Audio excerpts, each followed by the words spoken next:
السلام علیکم ناظرین، نماز پڑھتے وقت غلط خیال آنا اور وسوسے آنا شیطان کی وجہ سے ہوتی ہیں۔ تو آئیے تقریر مفتی سلمان ازاری کی سنتے ہیں۔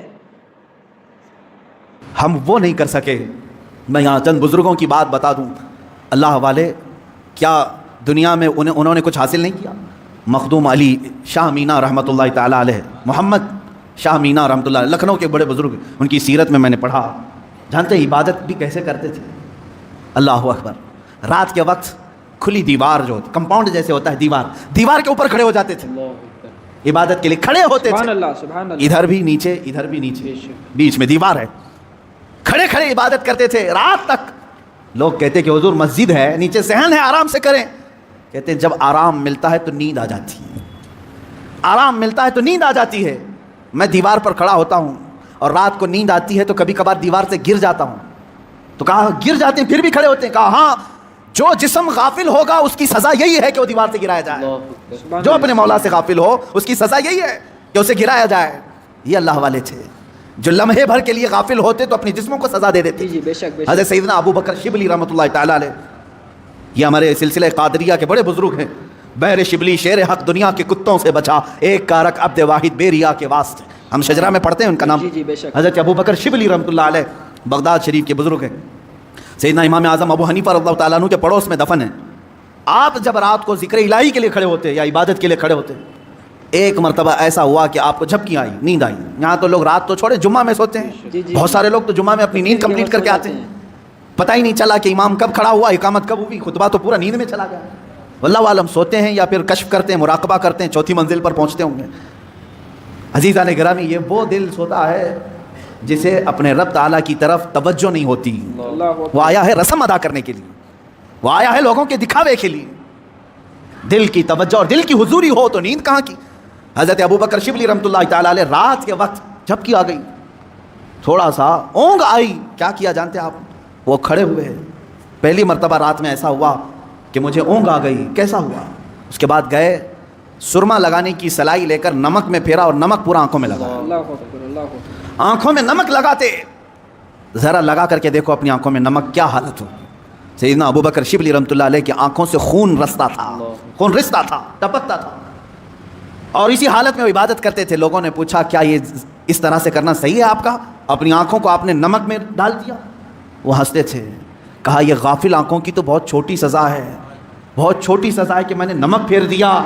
اگر اسی طرح زندگی بھر غافل رہی تو اس میں تو آگ کی سلائیاں پھیری جائیں گی، بے شک بے شک، آگ کی سلائیاں پھیری جائیں گی، میں تو نمک پھیر رہا ہوں۔ عزیزان گرامی، وہ کہا کہاں ہو تم، کس جگہ پر کھڑے ہو آج؟ اپنا مقصد زندگی کو تو سمجھ لو، مجھے کیوں پیدا کیا تھا رب تعالیٰ؟ جی بے شک، کیا اسی لیے کہ لوگوں کے تانے، لوگوں کو کی جاسوسی میں اپنی پوری زندگی گزار دوں؟ کس کے گھر میں کیا پک رہا ہے وہی بات کرتے بیٹھا رہا ہوں، کس کی بیوی کیسی ہے وہ ڈسکس کرتا بیٹھا رہا ہوں، کس کے گھر میں ابھی کتنے شادی کے لوگ ہیں وہ ڈسکس کرتا بیٹھا رہا ہوں، کس کی دکان ٹھپ پڑ رہی ہے یہ ڈسکس کرتا بیٹھا رہا ہوں؟ تمہاری زندگی اسی لیے ہے، پوری دنیا بھر کے گلے تانے اور شکوے، غیبت، چغلیاں اس کے لیے ہے۔ میرے عزیزو، اپنی زندگی کا مقصد سمجھو، اور آج کے بعد یہ طے کر لو کہ میں دکان میں ہوں کہ مکان میں ہوں کہ راستے پر ہوں، لوگوں کی عیب جوئی کرنے سے بہتر ہے کہ میں اللہ کو سبحان تو کہوں، سبحان اللہ، میں کہوں سبحان اللہ سبحان اللہ سبحان اللہ، ما اعظم شانک، اے اللہ تو کتنا بلند ہے، تیری شان کتنی بڑی ہے۔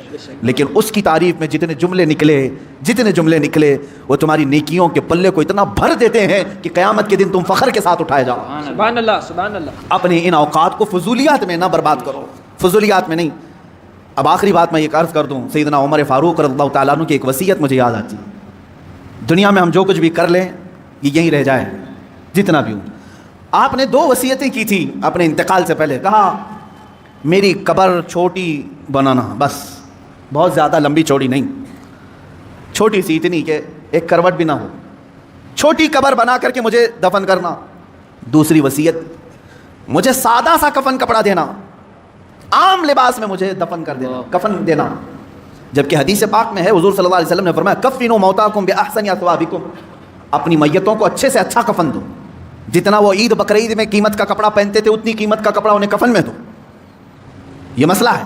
عمر فاروق رضی اللہ تعالیٰ عنہ کی وصیت، یہ ان کا تقویٰ ہے، فرمایا چھوٹی قبر میں مجھے دفن کر دو، سادے کفن میں مجھے ملبوس کر کے دفن کر دو۔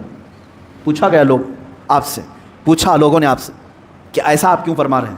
توجہ چاہتا ہوں، یہی 2 چیزیں ہمیں ہمارے مقصد تک لے جا سکتی ہیں۔ بے شک بے شک۔ فرماتے ہیں اے لوگو، اگر تم نے مجھے امیر المومنین سمجھ کر کے، بڑا سمجھ کر کے بڑی لمبی چوڑی قبر کھود دی، شاندار قبر بنا کر کے دفن کیا، ہونا کیا ہے؟ تم دفن کر کے ادھر جاؤ گے، اگر میرے اعمال میں ایک بھی عمل میں پکڑا گیا تو یہ تو پوری چوڑی قبر بھی دبا کر کے میری ہڈی پسلیاں توڑ دے گی، دیواریں دبائیں گی، کیونکہ حدیث پاک میں ہے وقتۃ القبر حق، قبر کا جھٹکا دینا حق ہے، ہر ایک کے ساتھ ہوگا۔ سیدنا عمر فاروق فرماتے ہیں یہ قبر کی دیواریں تو ہڈی پسلیاں توڑ دیں گی اگر میں کسی عمل میں پکڑا گیا۔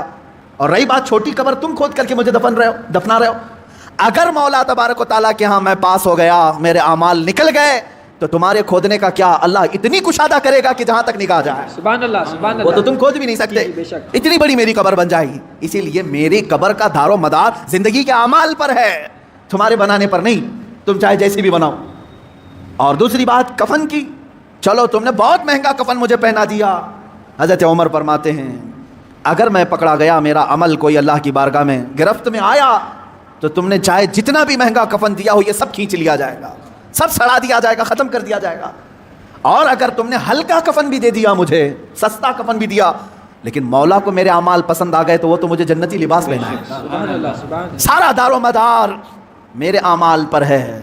اسی طرح میرے عزیزو، تمہاری عمدہ کوٹھیاں، تمہارے عمدہ بنگلے اور تمہارے بڑے بڑے جنازے، چاہے لاکھوں کے خرچ کے ساتھ تم نے اپنی میتوں کو دفن کا انتظام کیا ہو، کچھ نہیں ہونا ہے۔ تمہاری زندگی کا سارا دار و مدار یہی چند دن ہے جو تم اللہ کو منانے میں لگا دو گے۔ اٹھاؤ اپنی تسبیحاں، اٹھاؤ اپنی تسبیحات اور اللہ رب العزت کے نغمے گاؤ۔ حضرات، آپ بھی ٹائم نکال کر نماز پابندی سے پڑھا کریں اور اللہ کا ذکر کیا کریں، اور وسوسوں سے اپنا دھیان ہٹا کر نماز پڑھا کریں۔ السلام علیکم۔ وعلیکم السلام۔